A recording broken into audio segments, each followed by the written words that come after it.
Hello, welcome to the Client Blue podcast. My name's Dan Rolinson and we're live for a very special episode of Inside Bodymoor. It's transfer deadline day, so I was worried that we'd film this, post it, edit it, and realise that things we said are out of date. So we're doing it live. My notifications are going off. Things might go a little awry throughout this episode because live streams tend to do that. I'm joined by John Townley. John, how are you? I'm good, mate. Very busy. Busiest day of the year for us, isn't it? But I'm doing well, mate. Enjoying it. You said before we started that you look like a vicar. What you're wearing this afternoon. It is just a little white collar. When your microphone blocks it up, it does look like a dog collar vicar. Can you say dog collar? I'm not sure. Anyway, we're live.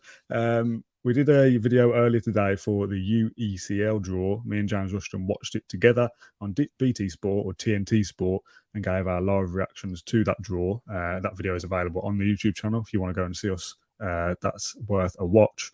We're here today, though, to talk about Unai Emery's press conference. We'll also touch on deadline day, as I mentioned, and it's Liverpool away on Sunday. Big game, big test for Villa. What was Emery like at the presser today, John? Yeah, he was well. He came in about 30 seconds after Villa completed their group. So was it? Okay. I can't remember the last team. Hold on, let me just quickly. Oh, you're asking me a question I should know the answer to. I know it's HSK. I mean, I'm looking at it, but it's harder to pronounce now. HSK Mostar in Bosnia. So he came out after that, after the draw. And he was fine, all good. Martinez back in training, as we'll get on to. So it's a bit more positivity in today's press conference. I forgot what happened last week, but I think I get the feeling that there was an issue for some reason. Maybe it was Martinez's injury. I don't know. But yeah, looking forward to Liverpool at the weekend, as is Unai and the players. No doubt it's a big test for Villa, but as we'll speak later in the podcast, Dan, there's a lot happening at Liverpool at the moment that will take their attention away from playing Aston Villa at home, presumably, and the fans as well. Obviously, with the Mo Salah news or developing news as it will unfold on deadline day, maybe in the days to follow as well. So. Yeah, well, like I said, we are doing this live. I don't know how we prove that, but if you want to ask a question to us, we can go through those. If you've got any comments, I can flash them up on screen as well.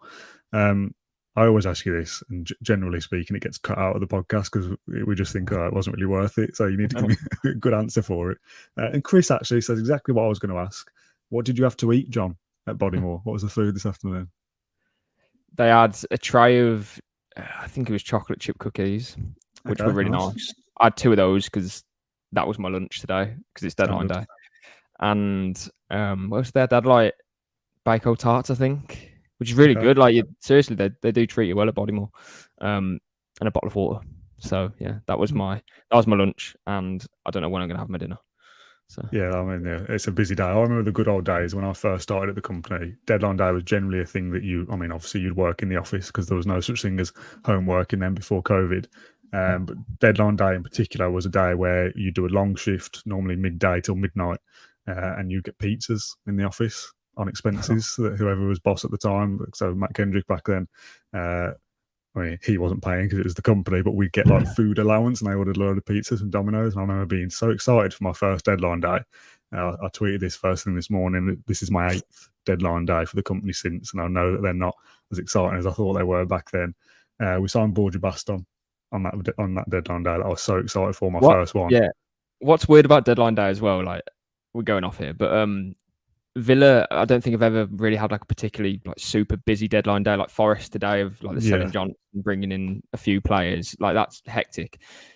And Villa might only sign 1 player today, maybe more, who knows.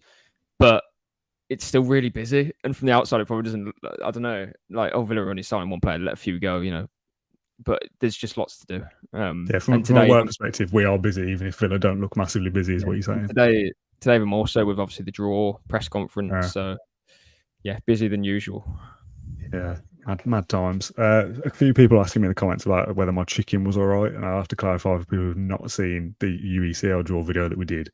We did it live, but we pre-recorded it to post afterwards because me and James filmed for 45 minutes because the draw was so long-winded. No, I'd put a chicken in the oven to get it ready for tea time because, like you said, you've not had your dinner yet, whereas I have because I've been a bit more prepared. I put a chicken in the oven this afternoon, and my timer on my phone went off during the draw for the chicken was done, so I had to run downstairs, get it out. And I was going to cut it out because we weren't live, But as I was gone, we drew Legia Warsaw. That was the name that came out in Villa's pot. So James was doing it on his own, and I came back and said, "Have I missed anything?" He's like, "Yeah, we've got Warsaw," and I was like, "Oh, I'm gonna have to leave in the chicken bit now to explain why I wasn't on the stream during that time." Anyway, right. the chicken was fine; it was lovely. I had it with pasta and tomatoes. Anyway, let's talk. Did anyone ask for your dinner, by the way, Dan? I thought it was just mine. No, that's it. Though I had like a little pepper pasta dish with tomatoes and chicken. It was very nice, if I do say so myself. Injury update, John. Back to Villa. The last time we did one of these, it was all about Emi Martinez missing out. He's returned to training. Is the new? He'll still be assessed ahead of Anfield on Sunday. Talk me through that a little bit. Yeah, so trained today. Obviously, wasn't in the matchday squad against Hibs, but I don't think that was a surprise anyway. I don't know why he would be put on the bench if he was fit anyway. So trained today at Bodymoor this morning. They've got another training session tomorrow, which is the final one before they make the trip to Anfield. Made the trip to Liverpool, sorry. And yeah, he'll be assessed then. So hopefully Emery says that he'll be available to play. I think it's a big boost that he was in training today, though, and he's presumably come out of that unscathed, because the injury update Emery would have given today would have been that he's a doubt or whatever it may be if he didn't come through today's session at Bodymoor. So that's a huge positive, really, because I mean, I'm not going to go into the Robin Olsen stuff again, because we all know there's going to be a drop off if Emi Martinez isn't playing. Whoever plays instead of him, but it gives us a huge boost heading into the weekend against Liverpool side, who haven't lost, or have lost once, in 2 seasons at Anfield, which is just remarkable. So yeah, I think Villa can give him a really good game. So Martinez, if he plays, massive boost. Bertrand Traore is injured again. That's why he missed the game against Hibs on Thursday last night. Timo Ruben was training by himself at the moment because of an injury. Alex Moreno and Jacob Ramsey obviously still out at the moment. Just talk to me about that Hibs game very quickly. I know this is off topic. You were there last night for that game. We were saying before in the Monday show that we did, must have been, that you were kind of saying this Hibs game is largely pointless because Villa are already through, kind of thing. Played a stronger team than maybe some would have expected given the scoreline, but I don't think Villa have that much room for rotation to play 11 kids. So it's still a pretty relatively strong side. What was a kind of standout moment? I don't want to go in depth on the game just because we won 8-0. We all know it was a foregone conclusion. Who's kind of like the standout for you from that night? I think my takeaway from it would be John Duran, actually. Shout out to Amari Kellerman, who's only 17. And I think you can't expect the world from those players, but the experience he would have had last night, even though it was against Hibernian, who maybe are comparable to maybe a League One side, I don't know.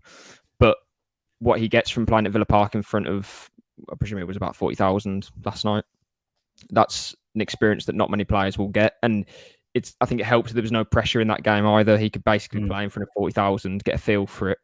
Villa's first European game back at Villa Park for 13 years. And he's a part of it for... Did he come off? I don't think he came off, did he? I think it was 90 minutes for him. I can't remember. It's been a long 24 hours, mate. So yeah, I mean, I don't know what I was doing at 17, but it wasn't playing in front of 40,000 at Villa Park. So fair play to him. He only joined the club last year as well from Derby, obviously. And he played well. He played really well in pre-season too. He's got that sort of, I don't know whether it's a Dele Alli sort of feel about him, but he's a good size for his age, for a start, and he seems to kind of ghost around. Not as a negative, but he gets into good positions, picks the ball up well, links play, and again, he's 17. You'd be saying the same thing if he was 3 or 4 years older than what he is now. So, yeah, fair play to him. But just on John Duran, I don't know whether some fans kind of, I don't want to say criticise him, but they have, I don't know. I feel like he gets a bit of a tough time sometimes because he's the backup to Watkins and he's only 19. So I think people need to remember that he's only 19 and top strikers won't develop until they're 23, 24 sometimes. So he's years behind in terms of where Villa probably want him to be, or in terms of backup for Watkins. Yeah. But I really like him. I've as soon as he came on in those games last season, he just gets around. He causes some issues and problems. He crashes the bar against Man City at the Etihad. He has no sort of I don't know. He's got loads of confidence, and nothing seems to phase him. Obviously, he took his goal quite well. I don't know what David Marshall was doing, but he made a good run. The goal against Everton, yes, it was a bit of a dodgy touch, but a good finish as well, considering the touch that he took. But I like him. I really like him, and maybe Villa could have a more senior backup. And Emery did say he wants 2 players per position and then youngsters underneath, unless he views Duran as that. He's not senior, but unless he views him as sort of that good to play back up to Watkins, I don't know. But I like Duran a lot, and I think he's got a lot going for him. He's obviously left-footed, which is unique. I think he's quick. He's quite powerful for his age as well. He's banging people over all over the place, which he probably needs to cut out a little bit. Like in the first few minutes, Tielemans goes through the midfield, has a shot, and it's blocked. But it's given us a foul because Duran's like bundles someone in the box, and yeah. But I like him. I think Duran's probably my main takeaway from that game because there's not a lot else to talk about really from it. Yeah, you mentioned that goal. The keeper rushing out made the decision for him, didn't it? It's still a good finish, but I mean, it shouldn't even have to be shooting from that position because the keeper shouldn't be in that position in the first place. The ball from Pau Torres, though, is delicious, isn't it? To put that through on a plate for him. We'll see a bit more of that throughout the season, I'm sure. There was a few comments on social media actually, like comparing. I don't know whether this is accurate or not. I'm not quite sure. I've seen enough of him yet, but I kind of get the same vibe. Comparing John Duran with a young Christian Benteke. I don't think he's as physical. He is physical, but Benteke was broad and big, and I think he was probably taller, just off the top of my head. But it has that kind of raw. There's something about John Duran, is what you would say about him. Yeah, exciting. I just maybe it's just a snapshot of social media, but I just get the vibe that some fans aren't willing to be patient with him, and I get that because we're looking and thinking, oh well, Villa need a more experienced backup or whatever it may be. But I really think there's a player in him, so there's a flaw. Bit of a wild card, isn't it? Because no one really knows what to get from him. There's something in there with Duran. US Crits there says I love Duran's antics, and I said this on the show that we did earlier when he went to help up the Hibs player, and then as he reached out his hand, he pulled away and just walked off. Like I don't know why he's done that. It's totally unnecessary, but it's just funny, and it will get the fans on side to go, oh, John Duran's a little cheeky git, basically, and if he can play well and score goals, he would certainly become a fan favourite as time goes on. I think John Duran will become a bit of a Conference League hero for us because he'll play minutes in that competition. Yeah, and we don't want to make this the John Duran show, so we'll stop in a minute. But like Keenan Davis, for example, who I actually thought was quite underrated at Villa in terms of, obviously it's not the level that we need now, but when we were battling relegation and trying to get promoted, I thought he had something about him. He could hold up the ball, get into the channels and use the ball well, in my opinion, but he lacked goals and he was never going to make it in the Premier League because of that reason.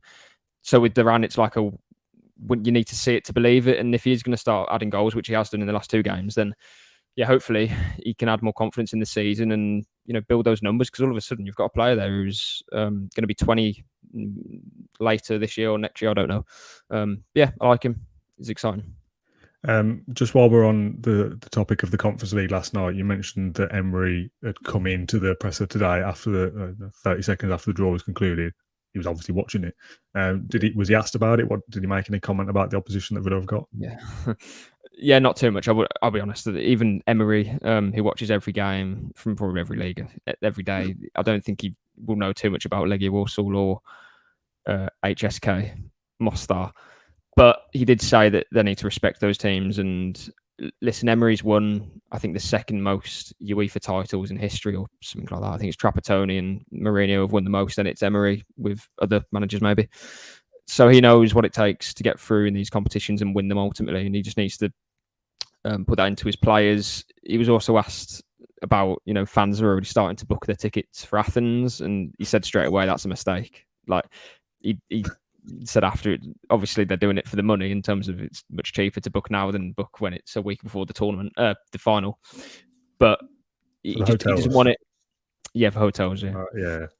But it's that sort of feeling of let's not get ahead of ourselves just yet. He said that we can't look like more than a week beyond us, basically. And he said that he wants to enjoy every moment as a Villa manager, basically. He wants to enjoy Poland, playing Legia Warsaw. He wants to enjoy playing out in Bosnia. He wants to enjoy the matches at Villa Park and I like that because you have got to savour the moment and you've got to treat every game on its own merits. Let's go to Bosnia, take in the match because Villa haven't been there for 13 years in terms of European football.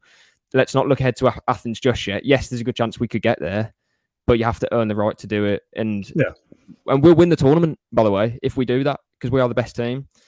We just are. Yes, so the teams can come down and we'll see if it's a Brighton, Marseille or a the other team in their group, which has slipped my mind now, which is annoying.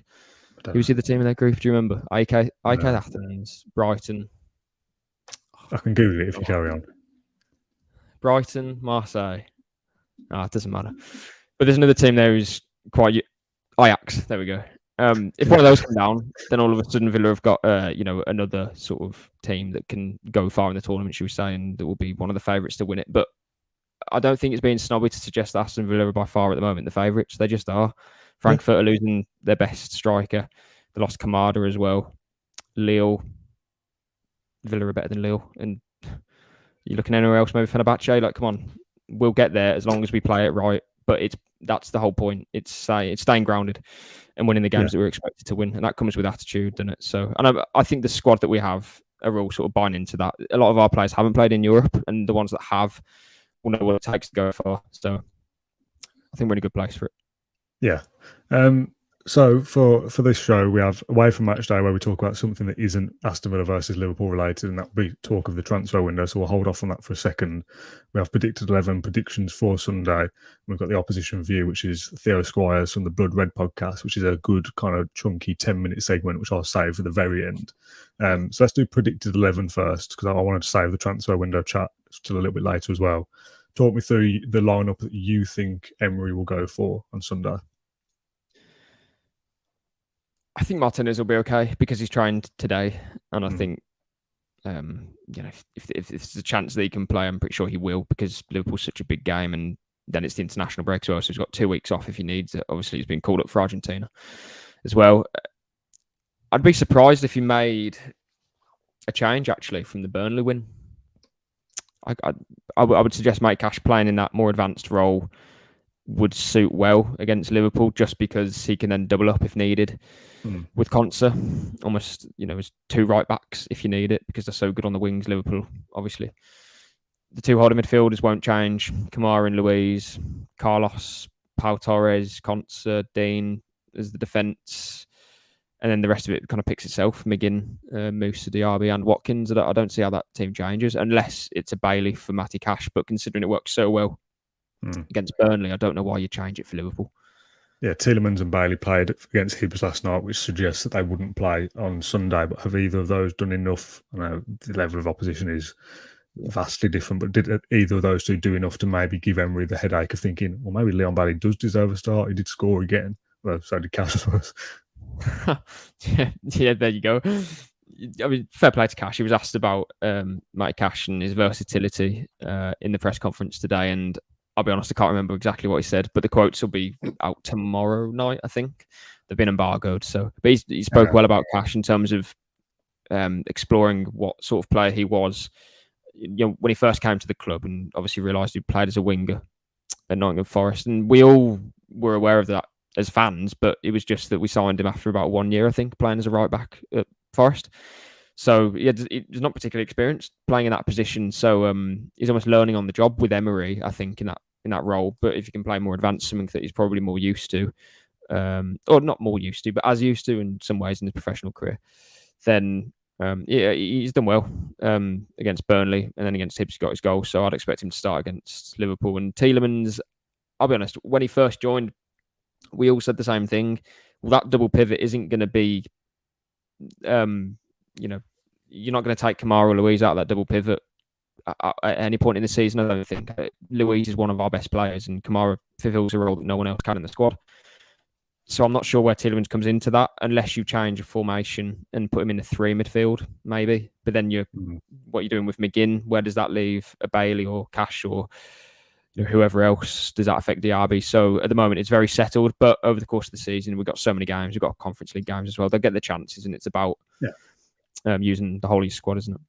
Yeah, David Walters says, I like the 3-4-2-1 formation we played at Burnley. It offers a lot defensively and offensively. I think it's correct what you just said there, John, that if Villa are under the cosh, which let's face it, they will be at stages on Sunday, Cash will drop in and become a back 5, and Kantz will move slightly further over and defend like that. Michael says that Cash is playing with a lot of confidence. I think that's key for players as well. If they're playing well and they've got confidence, you don't kind of disrupt that rhythm for the sake of it, unless you are in the latter stages of competitions and they have to be rotated. But if they're playing well, you don't disrupt it, is my opinion. Should we do predictions? Should we get it out of the way? Or do you Get want the to do the Liverpool stuff transfer out of the way. stuff? I think Okay. predictions. Yeah, like I said, we are going to save the opposition view to the very end. So if you want to hear from a Liverpool expert, you'll have to wait to the end of the show for that. Let's do predictions then. Now, I've gone pretty big on the Monday show that we did and the post-match show we did against Burnley, saying, look, I think Liverpool can be got at. Like, I think there's vulnerabilities there. And I've said that for two reasons. One, because I do believe it, because Emery has given me that belief that Villa can give anyone a game. And two, because I've got receipts now. If it does happen, I've said it enough times, I can go back and find so many clips of me going, here's me predicting Villa to get something. So I'm going to stick with what I've said. Every week so far, I've predicted Villa to win. You've predicted us to win every game besides Newcastle, which you said was going to be a draw. I did get the Burnley game spot on with a 3-1 away win. I won't predict a Villa win this time because I'm going to go with my head a little bit. I think there'll be goals, and I'm going to go with a draw. So I'll say 2-2. I think Villa will score a couple of goals because we're good enough to do that. And Liverpool's defence does kind of give me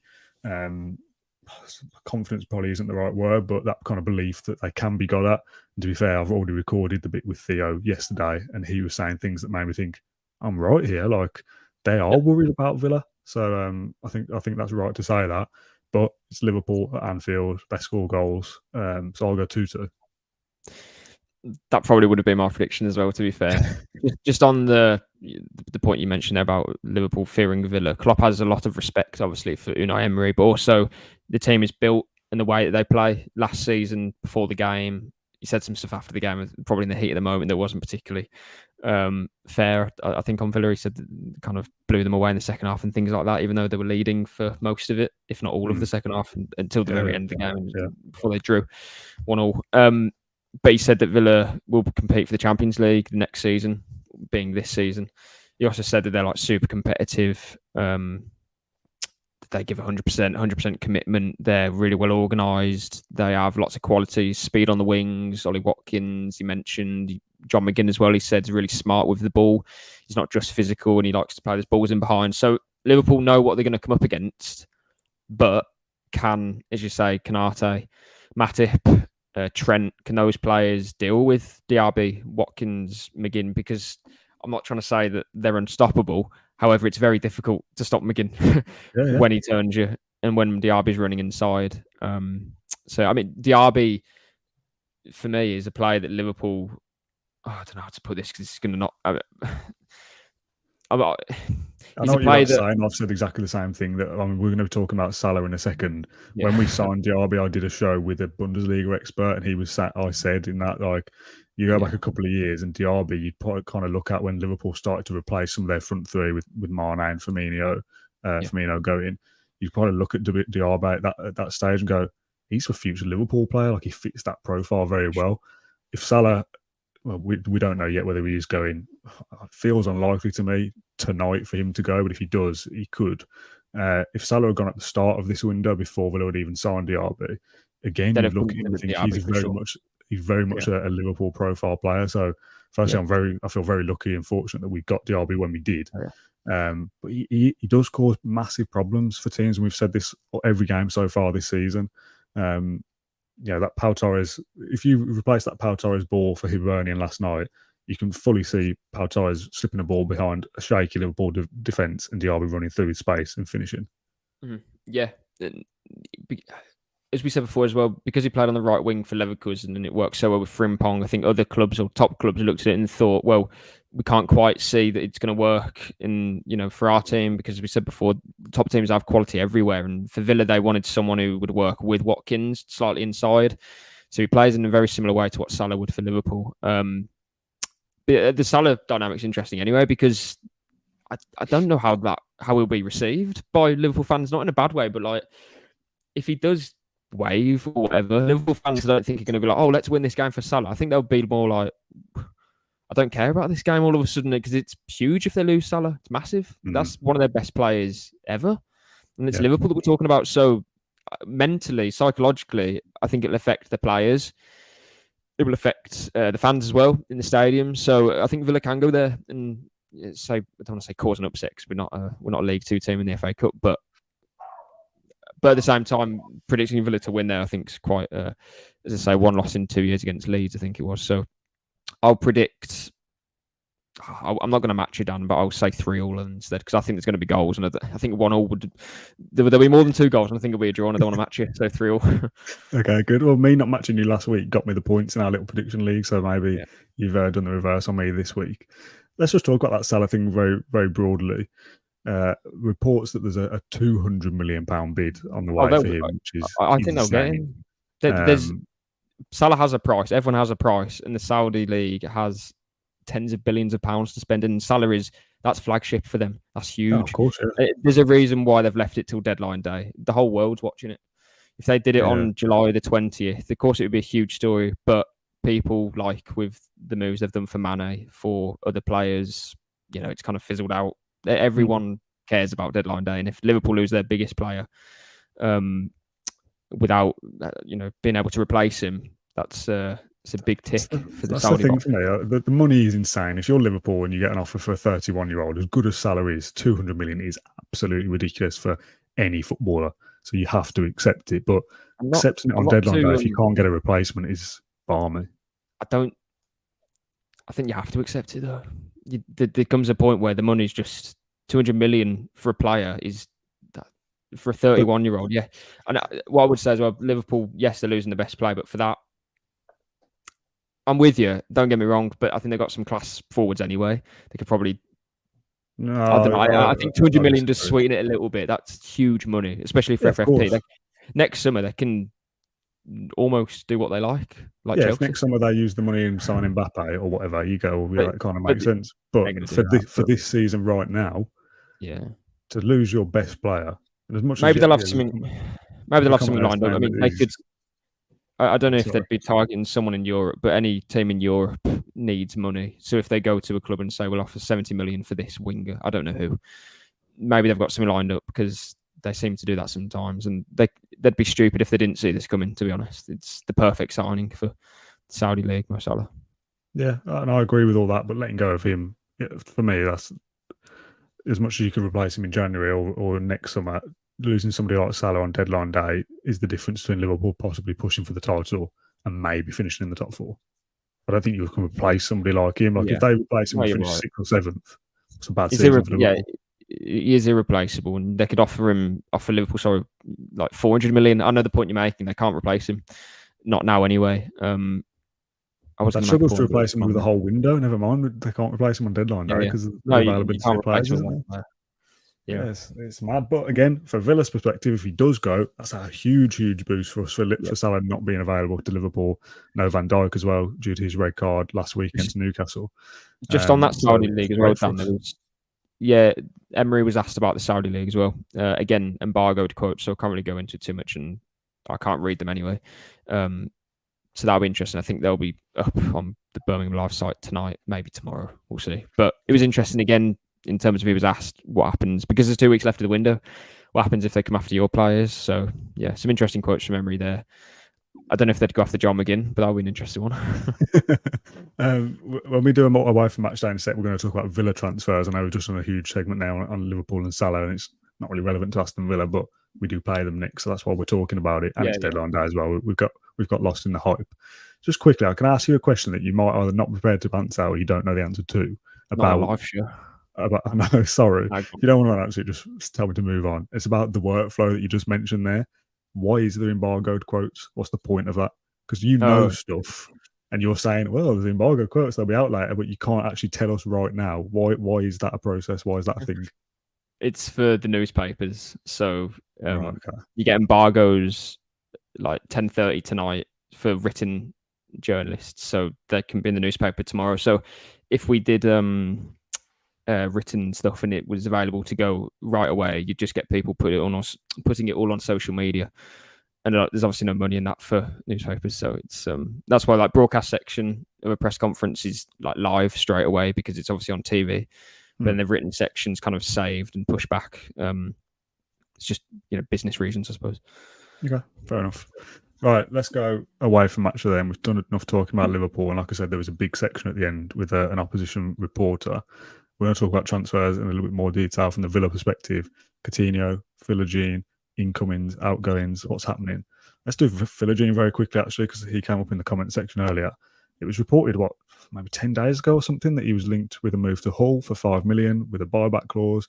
And it seemed pretty progressed at that stage that was going to happen. And Hull also interested in, it turned out to be Keenan Davis at the time, who's now gone off to Udinese, which we'll talk about in a second. What's happened with Philogene? Has that just slowed down because of the buyback? Or are Villa now thinking, well, if we lose Coutinho to Qatar, maybe we need to keep Philogene around? Not that I know of, no. The hold up, as it was. Quotes, is it? No, don't worry. No, I mean, if I asked the transfer question in the embargo section, and I could put it out with half an hour left of the window to go, I'd be doing my job very poorly. No, like it was with Aaron Ramsey and with Cameron Archer as well. It's the buyback. There's details about the buyback that it's not as straightforward as Villa kind of clicking their fingers in 2 years and saying, right, we'll have him back now for 10 million or 12 million or whatever. I don't know the specifics of it. But it's because of there's different stages of it could be that Villa have the first refusal on those players, or the price increases, or whatever it may be later on down the line. So there's a lot of specifics to go into, and yeah, it should be done tonight. Again, I'll have to chase it up because it hasn't been confirmed yet, as far as I know. I don't think it's been done. No, not yet. Half an hour. But yeah, it has rambled on, and it's one that I hope gets done because clearly he isn't really in the plans. I mean, to say clearly isn't in the plan. He's not going to get the football he needs to progress as a footballer, and as far as we know, he is, keen and happy to go to Hull to play, and I think he needs that. So, yeah, hopefully it gets done. And again, 5 million for Villa. It might not seem like a lot, but this is a player who, before the pre-season, before he played a few, Premier League Summer Series games, and yes, he played very well in. I don't think anyone thought he'd have a future at Villa, with all due respect, because he's a good player for his age. But I think the money he's getting, that there aren't Championship clubs who can pay more than that these days. There isn't. And if there's no Premier League interest in him, or not much, or not enough to warrant, more than a £5 million sum, then there's not much Villa can do about that. So, yeah, it's about the supply and demand, I suppose you'd call it. If there's an interest, it depends what they want to pay for the player. Before we do Coutinho, let's do Keenan Davis very quickly, and a farewell to him, whose time at Villa has been up for 3 seasons maybe. He's always been on the verge of a move. It always ends up being a loan to the Championship. He went to Watford, he went to Forest as well, of course, while they were down there. Interestingly, goes to Udinese, owned by the same family as Watford. I don't know whether that's going to be a permanent thing, whether that's a kind of me speculating a way to get around FFP or league rules or whatever, that he goes to Udinese for a year and then goes to Watford for a 5-year deal or whatever from them. I kind of move between clubs, whether that's allowed or not. But it seems a very random move to go to Udinese until you realise that they're owned by the same people of a previous club he's been at in Watford. Yeah. I'm really excited move for Davis, actually. I'm really happy for him. I have a bit of a... You've got a soft spot for Davis, haven't you? I do, yeah. I don't know why. I've just pulled up a stat here, actually, which is a bizarre stat, and I don't know why I remember it. Back in 2021, sorry. So Villa... bear with me. So Villa had scored... So this was when Villa were trying to stay up in the league during Project Restart, and then a bit after that. Because I don't think he quite got his chance, and I know some Villa fans are so shut up, like he doesn't score goals and he wasn't our level. Don't get me wrong, Villa have progressed so far on that it's not Davis was never going to get in, but I just felt at the time he was a bit underrated, or his contributions were sort of, I don't want to say underrated, I don't want this to get confused, but right, let me read the stats. So Villa scored 16 goals during the 17 times Davis was afforded more than 20 minutes off the bench in his Villa career. That's good. Say that again. Right, so Keenan Davis has come off the bench 17 times for more than 20 minutes in his Villa career. Yeah. Which shows that he doesn't get much of a chance for more than 20 minutes. In those 17 times, Villa scored 16 goals. Okay, yeah. So he makes a difference. He comes off the West, like the West Ham goal that kept us in the Premier League. He comes on, came on a couple of minutes before, gets involved with the play, holds the ball up, lays it off to McGinn, I think. McGinn gives it to Grealish, Grealish scores. I'm not saying that's like... But he makes an impact. He's not one of the players who comes on and just doesn't do anything. That's what I'm trying to say. He doesn't score goals, but he makes a difference. He makes an impact. Seriously. There's a lot of worse strikers Villa have had than Keenan Davis, especially when we're in that level, though. Again, I'm not Villa have gone so far and beyond where they were. Davis isn't, in the picture. We all know that. But I'm just saying that I think he deserves a bit more credit than what he got at the time in which Villa was struggling. And maybe it's because we were struggling that he's going to get more critics because he's not scoring, and it's easy to kind of pick on him because of that reason. You need your strikers to get goals, and we were playing with like Samatta and Baston. But he was effective in terms of helping the team, and that for me was something that was a bit overlooked. So yeah, all the best to him. And I don't know this for sure, but maybe he's the player that they've replaced Beto with, who obviously went to Everton for 30 mil. So they've seen something in him as well. Yeah, well said. I'll give you that. I'll give you a little round of applause for that monologue on Kieran Davis that I was not expecting you to go. The amount of people, I think we've got 300 people watching this at the moment. 258 of them are probably thinking, "Oh, shut up, John." It's the other 50 that are going, fair play, John. They're the ones you've got to focus on. Let's talk about Coutinho then. We're going to talk about Longley as well. This episode is dragging on a little bit, but there's absolutely loads to talk about, which is why we're doing it live, because by the time I'd have edited this, we're past 11 o'clock and it's all probably out of date anyway. Coutinho has been at the centre of a possible move to Saudi Arabia or Qatar for basically the whole summer. It's now Qatar that is apparently agreed a move for him, or agreed personal terms, or whatever it is, in whatever amount of money it will end up being. Is this one that you think will go through tonight? Is the Qatar League's transfer window open for the next couple of weeks as well? Because if so, there's probably more chance of it happening. Yeah, there's 17 days left for the deal to get done. So, but as far as we know, it could be done tonight because it's at the final stage. It just, it's the crossing of the T's, dotting of the I's sort of situation. Emery spoke with Coutinho early this summer, and this isn't obviously something that he would have told us weeks ago because, you just wouldn't say it. But he mentioned that he said to Coutinho, and they basically agreed that if a transfer suited all parties, so Villa and the player, then he'd be allowed to leave, basically. So he was, which is fine. Yeah, I think it's a mutual thing. Listen, Coutinho, when he first joined us, was remarkable. He really was. He was Grealish for me was since following Villa, and obviously had it quite rough when we first started watching Villa after O'Neill. It's been pretty crap. So Grealish for me was the first player I really thought was and Benteke obviously, but like proper quality, like world class quality, like he's got serious talent. And Coutinho was not so far away from that in those games that he first came in. He really was. He was incredible. 7 goal contributions in 8 games, I think it was when he first came. 4 in like 2 games or something. But then 2 goal contributions in the 37 games that have just gone. So, yeah, that kind of paints the picture. I don't know where or how he fell off so much, to be honest with you. It might sound a bit rude, but it's true.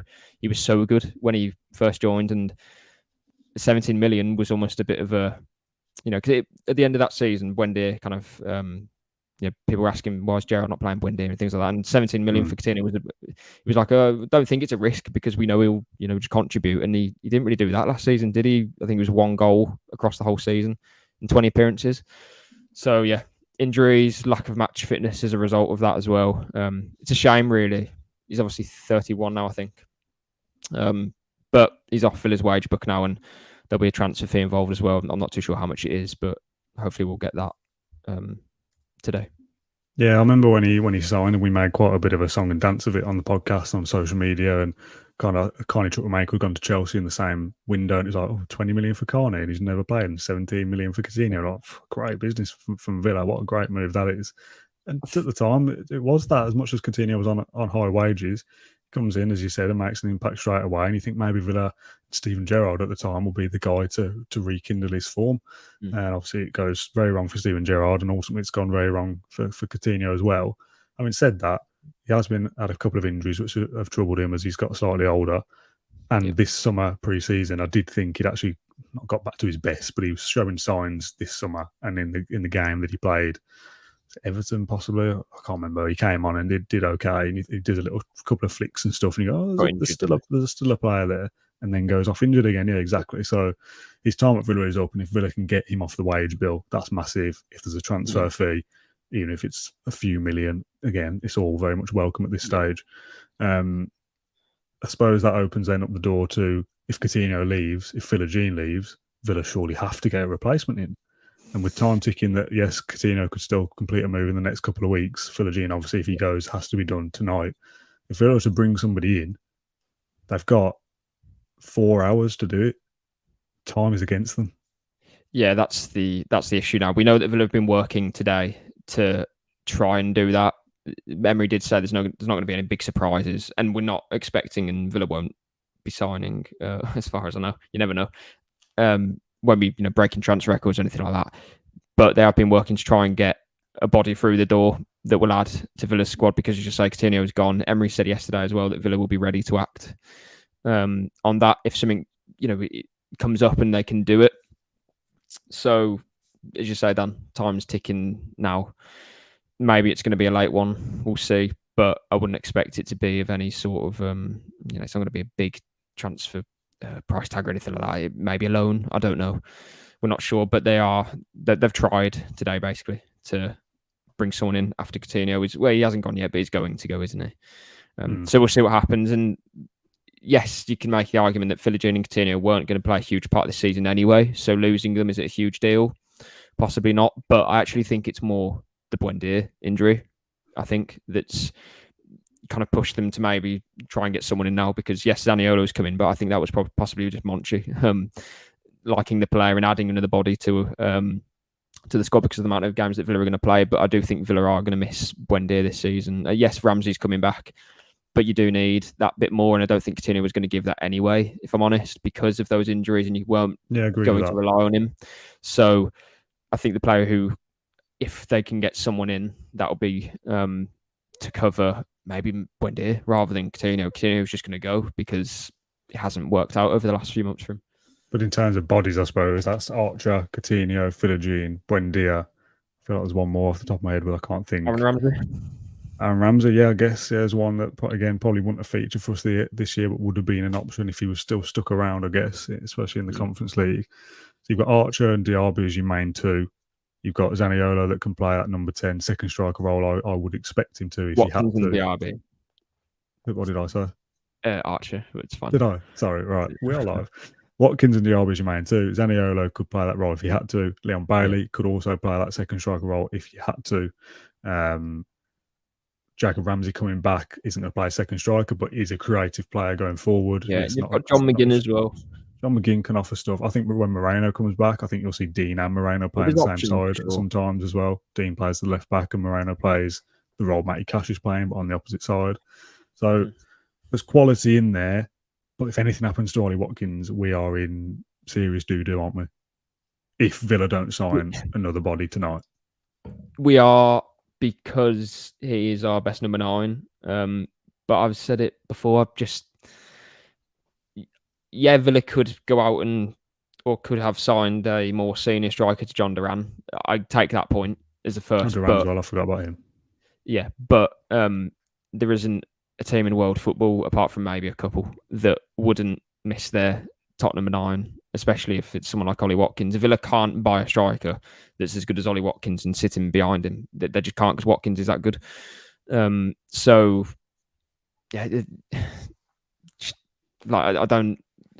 get it. Villa fans want to, get a striker, and it's a new shiny thing. I don't know, but I just think Villa have got options, and if they get an injury, then there's not much you can do about it. You can't stockpile 3 or 4 or 5 players and in certain positions and hope and wait for one of them to get injured, and then it's fine. Ming's getting injured. Yes, we've covered him with Longley, but that's because the opportunity was there to do so. If Ollie Watkins gets injured, would Villa be able to loan in a striker that's nearly as good as him? Definitely not. They'd have to spend big money, and that obviously isn't in the plan to do so. So yeah, touchwood, he doesn't get injured. Touchwood, Emi Martinez doesn't get injured. Villa have had bad injury luck at the start of the season already. We don't want any more. And the squad that we've got, I think, is probably as good as we could have it, to be honest with you. Again, you're not going to have 2 top strikers in your squad at this stage of Villa's project. Maybe next summer, if we can get into the Europa League, things like that, then you're looking and thinking, well, can we, what can we do there? But for now, I think we're on a steady course.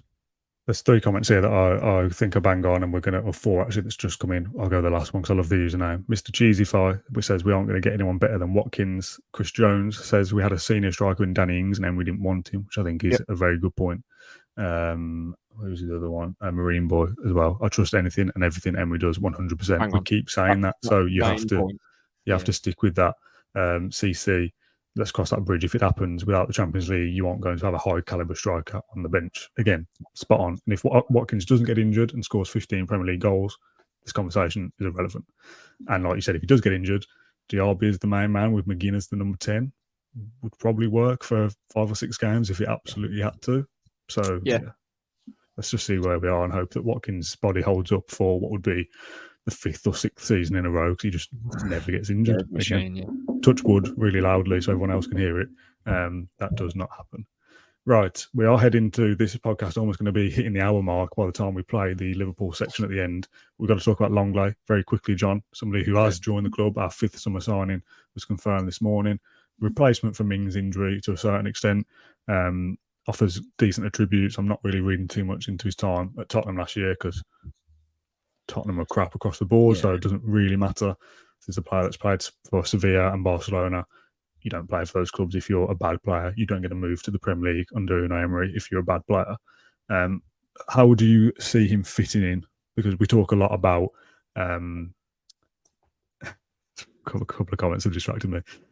We talk a lot about like how no player is a guaranteed starter and there's no such thing as like a backup in a first team.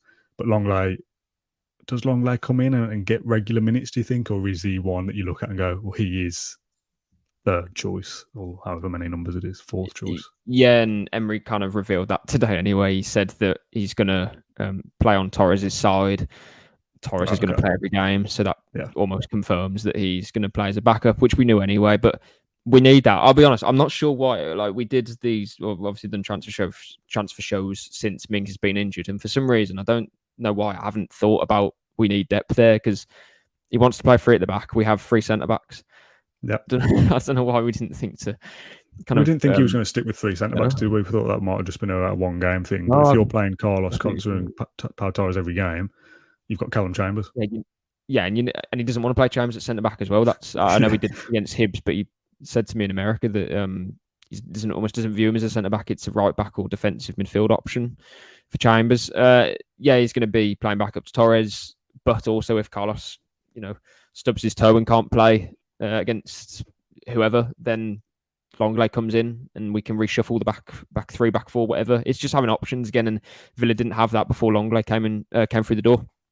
Emery said about his experience obviously being important, as you said there, Dan. He's played for Sevilla, Barcelona, 50 games in the Champions League, so he brings experience as well. Yes, he wasn't fantastic at Tottenham, but Heung-min Son wasn't fantastic at Tottenham last season, and I take him. Do you know what I mean? That club underperformed last season, and I don't think that was the right environment for any footballer to play their best football. And I think Villa is, so we'll be seeing the best of Longley hopefully when he does play. And I think it's a shrewd addition. A 1-year loan, you can't go wrong with that. Obviously, there'll be a loan fee, and we're paying 75% of his wages. But for a player of his quality, a player of his experience and his maturity as well, and what he brings is he's left-footed. He can play, he can pass out from the back. The 2020-21 season, I don't have the stats to hand, but he featured really high in terms of the progressive passive numbers that Pau Torres puts up every season in La Liga. So, shrewd addition, and one that we probably should have sort of anticipated, I think. Yeah. Next week, we're going to do a video, and you might not be available for it, but the channel is going to do a video kind of assessing the transfer window as a whole. So if you are unavailable for that, I'll ask you very quickly now to end this podcast before we get into the Liverpool opposition section.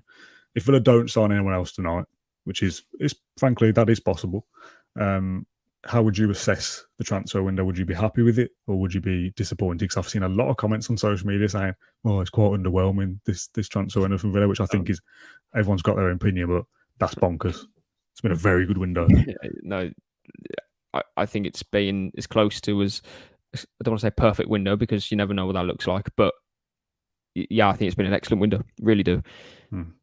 To bring in someone of Moussa Diaby's quality, I did not expect that. I know when we tabled the bid, I didn't expect us to get it over the line, because I just didn't think I think he'd wait for a Champions League club, especially when the Saudis came in. Obviously, that was a different feeling. But to get him through the door, he is top quality. Pau Torres will improve defensively, and for what he brings on the ball, we'll see that as the weeks go on. Like Alex Moreno did, he take a few weeks to adapt, and again, he's a top quality player. And Villa have added strength in depth as well with Tielemans, with Zaniolo. They've spent around 80 million. They haven't broke the bank. I know 80 million is a lot of money, but for a team that's chasing Champions League, it's not much at all. Those teams are spending more than 80 million on one player. Yeah. Villa have also made money, around 40 million if they can get Philogene off the books as well. And Davis made about 3 million. So buybacks on Archer, Ramsey, I think it's been a really good window. And I wouldn't, again, as you say, then everyone's got their opinion on it and opinions on the window. Yes, Villa might have bought another striker for 20-25 million because they can, but why buy a player that might not fit exactly what Emery wants when next season that money that you would have spent otherwise will be put to greater use, basically? And this is a project. Villa, I don't want to say only in the Conference League, but they want to get to the Champions League. This is going to take a couple of years at least. We've come a long way in a short amount of time. And by every summer window, Villa will keep improving, and that's the key for me. Coming into this summer, it was, okay, how are we going to improve? Have we? Yes, we certainly have. The losses of Mings and Buendia are unfortunate, and that's got nothing to do with transfers. You can't help that. Villa, you can argue whether they're stronger or not because of those injuries, but in terms of transfers, in terms of the additions and who we've sold, it was a net spend of like 40 million to bring in Diaby and Torres and Tielemans. I've missed one out. Zaniolo, Longley, maybe another. Who knows? Yeah, really good window. The only thing is that maybe another goalkeeper I probably would have bought because I think that would have been quite low risk in terms of a transfer fee or even a loan. But yeah, overall solid window. And by the way, Monchi coming through as well. Just as a little side note. Again, top addition and someone who knows Emery very well, and Damian Vidagani. So yeah, structure's been improved a lot, and hopefully we're on course for a really successful season. Like I said, we're going to do a full show on this next week, but the big thing for me, it's probably gone underrated this window, and I think we should definitely give it a bit of airtime.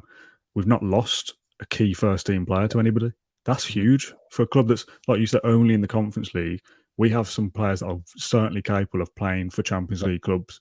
So I know that Villa have sold some academy products to help with the books, but you could quite easily have seen that they go out on loan, and we'd have sold Douglas Luiz in years gone by for 50 million, 60 million, and that would have done the same job financially, but that would have left a huge hole in our team. To have kept all those players, Martinez, Douglas Luiz, John McGinn, Ollie Watkins, whoever, that's massive. That's a huge thing that's probably not been talked about enough. Yeah, and Emery kind of briefly mentioned it today in terms of he said something like, let me quickly have a look. He's mentioned me and Emery know more, don't we? We both say the same thing. He just mentioned that we hadn't lost the players who were so successful for us last season, and just like Villa will, like next summer, presumably even in January, I don't know, there will be a time where those players attract serious interest and clubs will bid for them, and they'll try and turn their heads. And this is Villa fans, we're not, we know what that's like, but because of what's been put in place behind the scenes and why Villa don't spend 30-40 million pounds on other players in the squad that Emery probably doesn't really want, they're in a good enough place to command huge fees for these players. You want Douglas Luiz, okay, we'll offer 60 million plus, and other, even if someone comes in for Moussa Diaby next year, what you're saying, like, I don't know, 75 mil, because we can. If you want him, you pay the money. And I'm not trying to sell those players, by the way, before the comments start saying so. It's just that those are the fees that are going to be banded about now. And yeah, if people want Villa players, they're going to be huge transfer fees, and you're going to have to work hard to get those deals over the line. And Villa will be in a really good place moving forward. And yeah, someone just said we have to be like Brighton, and that's what it is. It's being sensible in the market. It's knowing what you need rather than what you want all the time, if that makes sense. It's working within your own parameters, and Villa will get to the Champions League at some point, I'm sure of it. They really will. It doesn't matter what those clubs do around us. If we do our own thing and we box clever in the market and we use the fees that we recoup from these top players, if they have to be sold in the coming years, then Villa will get to where they want to be, especially in someone like Unai Emery. Right, John, let's wrap this up then. And we've approached 54 minutes. And I know that this Liverpool preview section with the opposition side is 10 minutes long. So this video is a bumper edition of Inside Bodymoor. We've spoken about a lot. If Villa do anything else in the transfer window tonight, we won't jump back on and do another show. We've already done 2 episodes today, as is. The next show we do will be the post-match reaction on Sunday. and we'll talk about anything Villa do in the deadline to come in that show. And obviously, we're back on Monday as well. So let's hand over then, if I can find the right button to press, where is the right button to press? There it is. We'll hand over to Theo Squires and myself from yesterday from the Blood Red podcast and the Liverpool Echo to get a bit more insight on what Liverpool will bring to the table on Sunday. Thanks for joining me. How are you? Yeah, not too bad, thanks. I've been off for a couple of weeks. I've just come back in for deadline day tomorrow and all this sort of transfer rush we got at the end of the summer. So it's exciting times, isn't it, for both clubs? Yeah, straight into the deep end. I've got 5 questions for you today ahead of Liverpool versus Aston Villa at the weekend. Now, Liverpool are a very good side, it goes without saying. Who from the Liverpool side of things should Villa be worried about? I don't think it's as simple as stop one player, but because like Liverpool, they've showed such mentality since the start of the season. You think the last 2 games, they've had 10 men for so long and they've still found a way to win. And they've got a few good attacking players that are capable of getting them over the line here. Like everyone knows how good Mohamed Salah is. You don't need me to go into detail on him. But he's not exactly been the main goal scorer so far this season. He's been more of the creator. But if you put, say, 2 defenders on him and stopped him, well, they'll just go down the other wing. They'll give it to Luis Diaz, or you've got Dominic Szoboszlai, who since he's come in from Leipzig, he's been such a good signing. Like, he's so good on the ball. He looks really suited to this midfield role. And it's almost like what Liverpool thought Naby Keita would be, that player capable of running at defences. And considering they have had 10 men for so long in these last 2 games, he's almost nullified that. He's like been that extra man in himself and his pressing and everything. He looks a real Jurgen Klopp player. But then just look at Darwin Núñez off the bench last week. He hadn't started yet this season. Comes on for 11 minutes, scores 2 goals and wins the game. Like Liverpool, despite the struggles last year, have got a lot of good individual players. Offensively, you've got to stop a lot of them to stop Liverpool from scoring, especially at Anfield. But then, as you've said in your own preview, there are ways you can get at Liverpool at the other side of the pitch. So I couldn't tell you who would start in Liverpool's front 3 on Sunday because there is 5 really good attacking players. Expect them to sign a couple of players in the transfer window, and they've got the midfield options there as well. But the defence looks a bit lucky, so it can work both ways. Liverpool were mid-table halfway through the season last year. Klopp's going through a bit of a rebuilding phase. I think it's probably safe to say with the midfield losses of Fabinho and Henderson, which are probably a little bit surprising to some people possibly. What went wrong last season? I put that in air quotes for people who are only listening, because you had a good end to the season and got yourselves up into the Europa League, which, I mean, Liverpool want to be in the Champions League and competing for titles, but from where you were to where you finished, you had a great end to the season. How will Liverpool be better for it this season compared to the troubles they had last year? They've taken the next step along. Like, they were a side in transition last year, and it didn't help that they got a lot of injuries early on, right in pre-season. When you have a mid-season World Cup, so everything was starting easier. They're playing catch-up.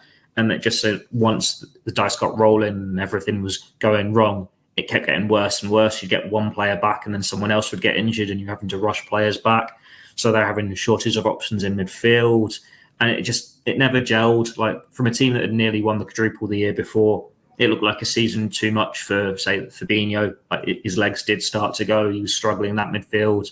And there were just so many injuries that Liverpool looked stale at times. They lost that identity. They lost that ability to just run all day. And they did need this fresh start now.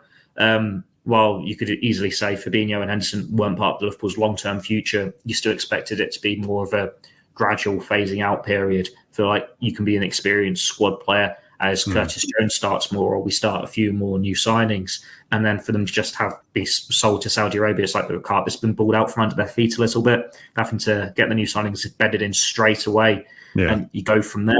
At least this season, they've had a full summer to work on the new formation that worked quite well towards the end of last season. It's not working so well so far this year.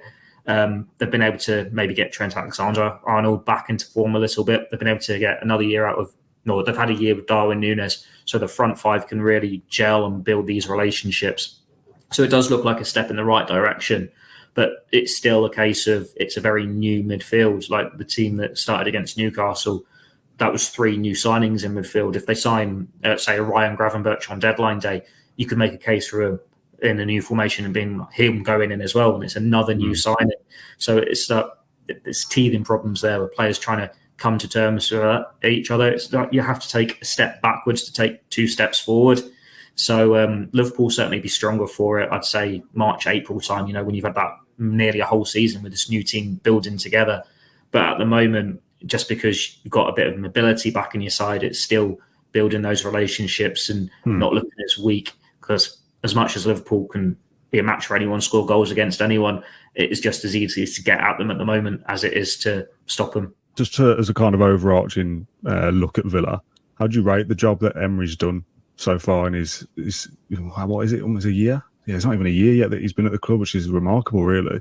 Feels like he's been here a much longer time considering the job he's done. Yeah, he's done a great job. Like, obviously, there was that Liverpool perspective of when Steven Gerrard was in charge, you were looking at Villa, you were wanting them to do well, and it didn't seem to quite click. It wasn't a nice, attractive style of football. I can remember when they came to Anfield and lost 1-0, it was very defensive. I wrote at the time, he's going to be a future Liverpool manager.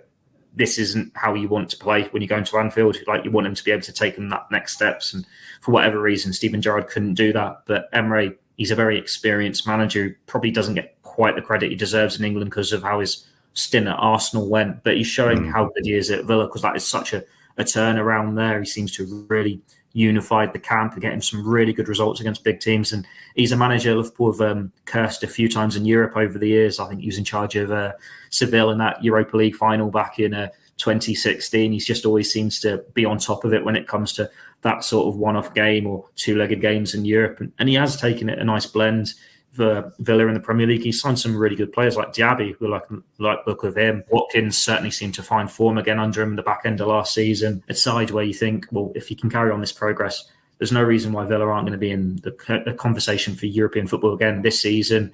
It's about getting that next step for them, isn't it? But I like to think Liverpool at Anfield, it'll be too big a test for Aston Villa. We'll see. Well, we've got pace in attack. The midfield's kind of stepped up a level now. I think Douglas Luiz and Kamara as a pair look very good to Liverpool targets, if some of the papers are to be believed, which isn't going to happen. And the defence as well has really adapted to this kind of new, well, I say new, we'll have done it since Emery came in, but this like playing out from the back, progressive football, and Pau Torres, a new signing, very, very key to that. Where do Villa worry Liverpool from your point of view? The Van Dijk thing is something that fans will look at and think maybe Liverpool's defence won't be as solid as it possibly would have been with him. Diaby with balls over the top, things like that. Can that expose Liverpool's defence a little bit?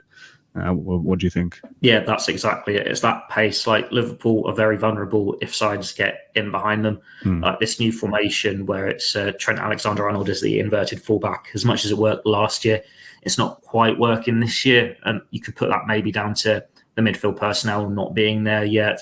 But when he moves central, Ibrahim Akate, who's probably not going to be available this weekend, he has to cover that right back position, but then they have to swap back when sides are attacking against them. So it's a case of if you press Liverpool, it's very easy to then hit them on the counter-attack when they've got one less man in defence, players running across each other's paths, and you've got so much space in behind them there.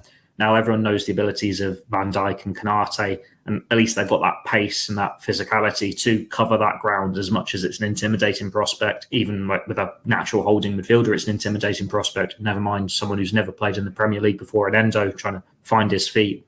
So that's why it'll be daunting if it's a Joe Gomez and a Joel Matip. Like Gomez, he came on and he did really well against Newcastle. He's been quite poor since he suffered that horrible knee injury. One week will have a great game against, say, Man City when Liverpool won at Anfield last season, but then he'll just put in a few horror performances.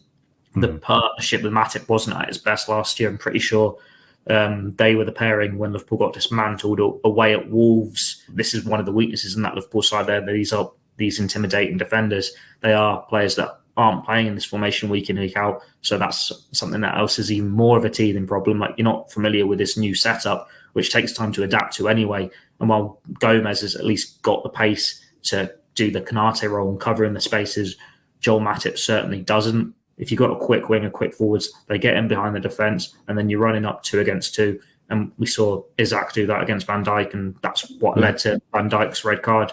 It's been a recurring theme throughout pre-season, throughout the game so far against Chelsea and Bournemouth. It's how Bournemouth got their opening goal in the last game at Anfield, and they were unlucky not to be 2-3 up after 10 minutes. And with all due respect to Bournemouth, they're not Watkins, they're not Diaby. These are higher caliber attacking players. So if Villa play to their strengths, they can start well, they can cause Liverpool problems. I'm going to go with plenty of goals is my score prediction. I'm not going to give a proper number just yet because we do that in the end of the show. But I'll ask you to end this section with your score prediction. How do you see it going on Sunday? Just because it's at Anfield, I'll be a bit optimistic, I suppose, from a Liverpool point of view. You'd like to think they're going to win at home. Let's go for a 3-2 Liverpool. I expect goals as well. Theo, thank you very much for joining us on the podcast, and all the best for Sunday. Thanks again to Theo from the Blood Red podcast for joining us and giving us the view on the opposition. John, thank you for joining me for this very special episode of Inside Bodymoor. We'll be back on Sunday for the post-match reaction, and me and Matt Kendrick are hosting the Monday show on Monday because, John, you're moving house.